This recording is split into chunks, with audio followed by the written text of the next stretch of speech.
지금 여러분께서는 김경래 기자의 최강 시사를 듣고 계십니다. 네, 김학의 전 법무부 차관이 출국 금지. 그러니까 한밤에 밖에 이제 외국에 나가다가 잡혔는데 그게 이제 출국 금지하는 절차가 불법이었다. 지금 이런 의혹들이 나오고 있습니다. 그래서 지금 검찰이 법무부를 압수수색하고 지금 큰 사건으로 좀 비화되고 있는 지금 그 느낌인데 여기에 놓고 지금 양쪽의 입장이 굉장히 첨예하게 갈리고 있습니다. 여야라고 볼 수도 있고 이 사안을 바라보는 입장일 수도 있는데 오늘은 양쪽 입장을 좀 들어보겠습니다. 먼저 처음에는 부장검사 출신 변호사 좀 연결해 보고요. 그 다음에는 더불어민주당 쪽 연결해 보겠습니다. 먼저 검사 출신 이중재 변호사님 연결하겠습니다. 변호사님 안녕하세요. 예, 안녕하세요. 이중재 변호사입니다. 네, 지금 추미애 장관 같은 경우에는 이게 적법했다, 절차적으로 문제 없다 이런 입장을 밝혔는데 변호사님이 보기에는 문제가 있다고 보시는 거잖아요. 어디에 문제가 있다고 보시는 거예요? 우선 방시혁 김학의 전 차관이 예. 피의자 신분이 아니었단 말입니다. 음흠. 그런데 우리 출국관리법상 긴급 출국금지 대상자는 네. 형사 피의자예요. 음흠. 그리고 그 중에서도 징역이나 금고 3년 이상의 징역이나 금고에 해당하는 죄를 범했다고 의심할 만한 상당한 이유가 있는 사람으로서 네. 도주하거나 네. 증거를 인멸할 우려가 있는 피의자 이렇게 명백히 돼 있단 말입니다. 음흠. 그런데 지금 김학의 전 차관은 당시 출국 당시에는 대검 과거사 진상조사단에서 조사의 대상일 뿐이었지 네. 형사 피의자로 입건된 게 아니었어요. 그런데 갑자기 한밤중에 출국한다는 것이 출입국 본부에 의해서 포착이 되니까 네. 출입국 본부에서는 그걸 이규원 검사한테 알려줬고 그래서 이규원 검사 보고 빨리 긴급 출국금지 신청을 해라 이렇게 얘기가 됐던 것 같아요. 예. 그러다 보니까 이규원 검사도 한밤중에 갑자기 퇴근했다가 청사에 들어가서 긴급 출국금지 신청을 하려니까 피의자가 아니니까 어떡합니까? 그러니까 네. 갑자기 출국금지 요청서에는 이미 2013년에 서울중앙지검에서 무혐의한 사건 번호를 그냥 기재를 해서 긴급 출국금지 요청을 한 거고 네. 그다음에 긴급 출국금지 요청을 한 다음에는 6시간 이내에 법무부 장관에게 승인 요청을 하도록 되어 있습니다. 네. 근데 이규원 검사가 승인 요청을 하면서는 본인이 생각해도 또 이상하니까 예. 왜 이미 혐의 없음 처분한 사건 번호를 기재를 했으니까 예. 승인 요청서에는 다시 동부지방검찰청 내사 1호다 이렇게 사건 번호를 집어넣었어요. 그런데 그 사건은 있지도 않은 사건이었단 말입니다. 허위였다. 예. 그렇죠. 동부지검의 내사 1호라는 사건은 없었으니까요, 당시. 네. 김학의 전 차관을 대상으로 한. 예. 그러다 보니까 요청을 할 때도 이미 무혐의한 사건 번호를 집어넣고 그다음에 승인 요청을 할 때는 아예 있지도 않은 사건 번호를 집어넣어서 했기 때문에 네. 이거는 명백한 위법이 아니냐 이런 얘기가 당연히 나올 수밖에 없는 거죠. 지금 압수수색 들어갔단 말이에요. 검찰이 법무부에 대해서 그죠? 수사에 들어갔는데 이러면 당연히 지금 그 부장검사 그 변호사님께서는 이 압수수색은 당연한 절차다. 지금 수사를 하는 것이 이렇게 생각하시겠네요. 그죠? 그렇죠. 당연한 절차죠. 이게 왜 이렇게 됐느냐. 예. 당연히 이규원 검사도 지금 한 언론 보도를 보니까 예. 이게 지금 김학의 전 차관이 그 출국 시도가 출입국본부에 의해서 포착이 된 게 2019년 3월 22일 밤 10시 50분이에요. 예. 그러다 보니까 출국본부에서는 미리 이거 큰일 났다. 네. 미리 알고는 있었어요. 네. 김학의 전 차관이 과거사 진상조사단의 조사에 불응하니까 네. 이거 이러다가 출국하면 어떡하느냐. 네. 그래서 출국본부에서는 장관 지시에 의해서 미리 검토를 다 했더라고요. 보니까 법리를. 네. 그래서 이런 상황에서 출국 시도가 있었고 또 이규원 검사한테 출입국본부에서 연락을 해서 갑자기 지금 긴급 출국금지 신청이 이루어진 거기 때문에 예. 통상적으로는 수사기관인 검찰이나 경찰에서 출입국본부에 요청을 하는 건데 네. 이 사건은 보니까 법무부에서 오히려 초미의 관심사였고 법무부에서 계속 김학의 전 차관의 출입국 기록을 조회를 100번 넘게 했다 이런 보도가 있지 않습니까? 예. 그렇게 하다가 오히려 법무부에서 주도권을 가지고 출국 금지에 대해서 관심을 갖고 있다가 거꾸로 수사기관인 검사에게 알려준 거기 때문에 예. 이거는 당연히 좀 뭔가 이상하다. 이건 출입국 본부가 당연히 관여가 된 거고 네. 또 출입국 본부 외에 어떤 관련자가 있을까? 이걸 검찰로서는 당연히 살펴볼 수밖에 없는 거고 예, 그 예. 첫 과정이 압수수색인 거죠. 근데 이제 여당에서는 이게 윤석열 총장의 보복 수사다. 이제 법무부에 많이 시달렸잖아요. 윤석열 네, 총장이 거기에 대한 보복 수사 아니냐. 네. 이 시각에 대해서는 어떻게 보십니까? 저는 그거에 대해서는 네. 우리가 박근혜 전 대통령 시절에 왜 소위 말하는 정윤회 문건이라는 게 있었지 않습니까? 네. 그걸 좀 얘기를 하고 싶어요. 네. 그 정윤회 문건을 보면 당시에도 정윤회 문건에 적혀져 있는 그 실체적인 내용은 뭐였습니까? 국정농단이 있었느냐 없었느냐 그걸 알 수 있는 아주 좋은 문건이었는데 예. 그 당시에도 그 실체적인 내용에 대해서는 바라보지 않고 이거 네. 문건 유출한 사람이 누구야? 이것만 관심이 있었거든요. 네. 이거 뭔가 불순한 의도, 정권을 흔들기 위한 불순한 의도로 누군가가 그런 악의적인 의도를 가지고 문건을 유출한 것이 아니냐. 거기에만 노력을 집중하다가 결국은 비극이 온 거 아니겠어요? 지금 이 사건도 저는 예. 마찬가지라고 봐요. 이거는 무슨 뭐 여당의 시각이다, 야당의 시각이다, 뭐 보수의 시각이다, 무슨 진보의 시각이다 이런 문제가 아니에요. 우리 형사소송 절차에 있어서 가장 기본적인 그런 적법 절차가 지켜졌느냐 안 지켜졌느냐 예. 이런 시각에서 접근을 해야 된다고 생각을 합니다. 하나만 더 여쭤볼게요. 이제 일반인의 시각으로 보면은 네. 이게 김학의 전 차관 같은 경우에는 의혹이 많았던 인물이고 그때 출국 금지를 안 시켰으면은 그게 그럼 또 옳은 거냐? 이 결과적인 정의인데 이제 절차 같은 것들 잘 모르니까 네. 그렇게 생각하시는 분들에게는 뭐라고 말씀하시겠습니까? 우리 그 형사소송 절차의 그 기본 대원칙은 뭐냐면 네. 9명의 범인을 놓치더라도 1명의 억울한 사람이 나와서는 안 된다는 거예요.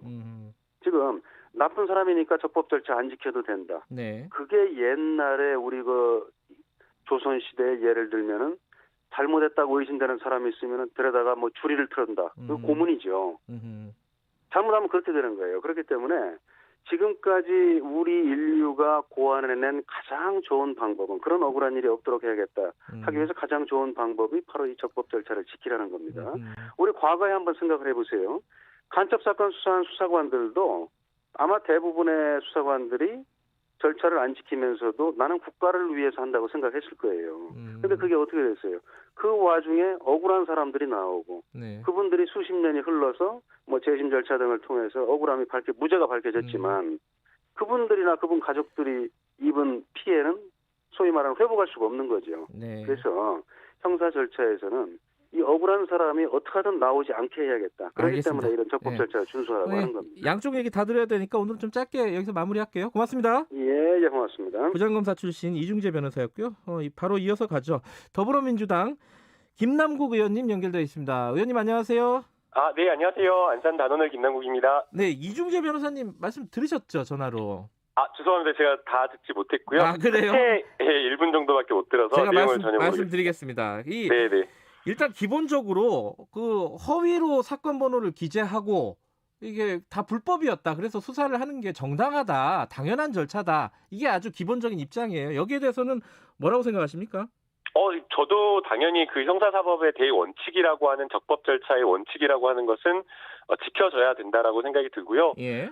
여기서 뭐 문제가 되는 몇 가지 쟁점들이 있는데요. 허위의 공문서냐라고 하는 부분에 있어서는 네. 내사번호 기재가 가장 크게 문제가 되는 것 같습니다. 네네. 그러나 이제 이 내사번호라고 하는 것은 수사기관인 검사가 작성을 할 수가 있는 것이고 네. 내사번호와 실제 사건 번호가 일치하지 않은 문제가 이제 지적되고 있는 것으로 알고 있는데요. 근데 이제 이 내사번호와 이제 실제 사건 번호가 일치하지 않은 것은 이게 밤에 이제 막 새벽에 긴급하게 뭐 한 새벽 3시경에 막 긴급하게 출국 금지가 이루어지는 그 상황에서 네.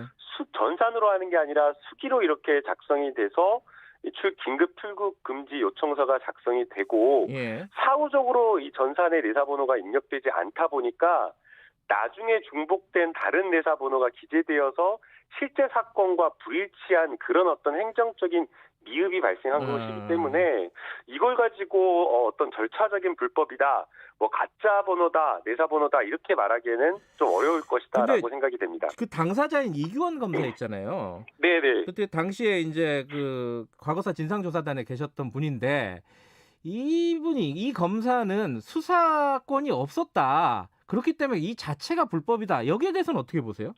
이제 이제 출입국관리법 4조의 6을 보게 되면요. 네. 긴급 출국 금지 요청을 할 수 있는 게 이제 수사기관으로 이렇게 되어 있는데요. 네. 검사라고 하는 그 자체가 개개인 자체가 다 하나의 독립관청으로서 수사권을 가지고 있는 기관으로 평가가 됩니다. 네. 그게 이제 법적 평가입니다. 그리고 지금 이규원 검사는 직무가 어떤 정지되거나 검사를 휴직한 상태에서 네. 뭐 과거사 진상규명위원회에 파견을 나가 있었던 것이 아니라 네. 검사 신분을 가지고 그대로 본인의 어떤 검사로서 이렇게 과거사 진상규명위원회에서 활동을 한 것이었기 때문에 네. 수사기관으로서의 법적 신분을 그대로 유지한 것으로 저희가 법적으로 평가를 해야 될 것 같습니다. 그리고 지금 의원님이 이 수사를 지금 현재 수원지검에서 하고 있는 수사를 윤석열 총장의 보복 수사다, 법무부에 대한 이렇게 규정을 한 적이 있지 않습니까?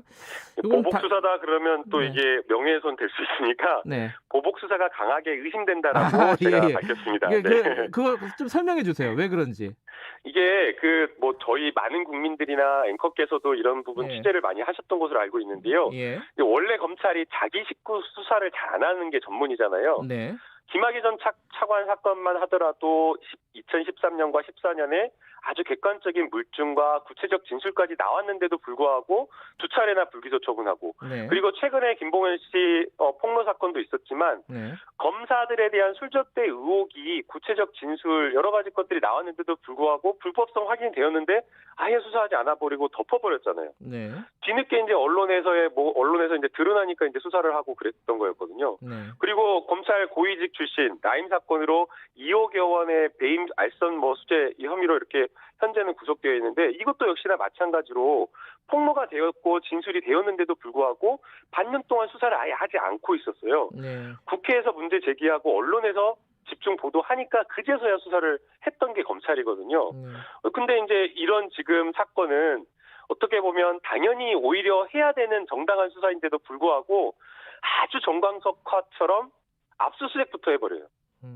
납득이 안 되는 거거든요. 네. 그리고 그 다음에 또 뭐가 문제냐면요. 이 지금 불법 출금이라 막 이렇게 이야기를 하고 있는데 긴급 출국 금지를 하는 그 과정에서 지금 차규근 이 국장의 이야기를 들어보면 예. 의사결정 과정에 굉장히 고위직들 많은 사람들이 판단을 했다라고 이야기를 하고 있거든요. 네. 당시에 윤석열 총장의 가장 최측근이라고 하는 윤대진 검찰국장도 의사결정 과정이 있었다. 회의에 포함되어 있었던 것으로 진술하고 있어요. 네. 그리고 지금 대검의 지휘도 내려왔다라는 그런 이야기도 있고 네. 그렇다라고 한다면 대검의 차장이라든가 검찰총장 당시에 문무일검찰총장도 보고를 받고 적절한 지휘를 했을지 이런 것들까지 다 이야기가 되어야 되는데 딱 두 사람만 찝어가지고 네. 근데 공교롭게도 이 두 사람은 이 서울 남부지검에 있었던 이 검사들에 대한 술접대 의혹 사건 수사했던 사람이고 라임 검찰 고위직 출신 라임 사건 수사해가지고 구속시켰던 검사에 대한 수사를 했던 사람들만 딱 이성윤 지검장 이런 사람들만 콕 집어가지고 지금 문제를 삼고 있어서 결국에는 이게 찍어내기 수사 아니냐 보복성 수사 아니냐라는 의심이 된다라는 거죠. 하나만 더 여쭤보면요. 이 관련된 수사를 이미 하려고 했었는데 이성윤 지금 지검장이 당시에 이제 반부패 부장이었잖아요. 수사 외압을 행사했고 수사를 막았다. 이 얘기가 있고 청와대 민정수석실도 관여가 됐다. 이런 의혹도 야당에서 제기하고 있단 말이에요. 수사가 점점 위로 올라가고 있단 말이죠. 이 부분은 어떻게 보십니까?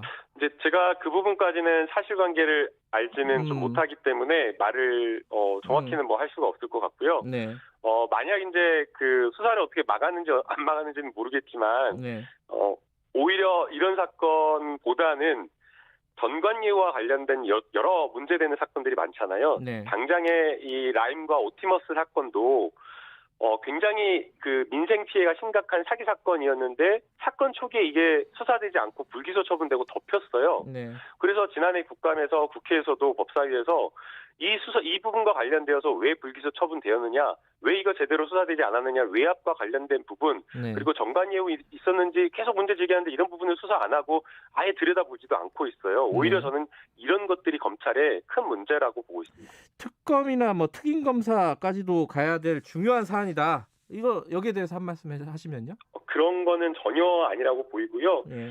지금 여기 법무부의 출입국 본부장의 여러 인터뷰나 진술 예. 그리고 과거에 해왔던 법무부의 업무라든가 이런 것들을 보게 되면 다 전부 다 정상적으로 해왔던 업무 범위 내에서 했던 일이고 네. 그리고 뭐 아까 앞서 인터뷰 말미에도 지적을 하셨지만 네. 그 당시에 그 긴급하게 수사를 하려고 하는데 그 조사에 불응하면서 긴급하게 도주하려고 했던 의혹이 있었잖아요. 네. 뭐 예약도 안 하고 예. 현금으로 결제하고 예. 새벽에 뭐 각해무샤같이 약간 뭐 해가지고 뭐 예. 도망가려는 그런 상황 속에서 오히려 알겠습니다. 과거사 진상규명위원회의 예. 정상적인 어떤 출국 금지가 제대로 되었다라고 평가하는 게 맞기 때문에 알겠습니다. 이 부분은 오히려 칭찬을 해줘야 될 것 같습니다. 여기까지 듣겠습니다. 고맙습니다. 네, 감사합니다. 더불어민주당 김남국 의원이었습니다. 잠시 후 2부에서 뵙겠습니다. 안녕하세요. 상계신도시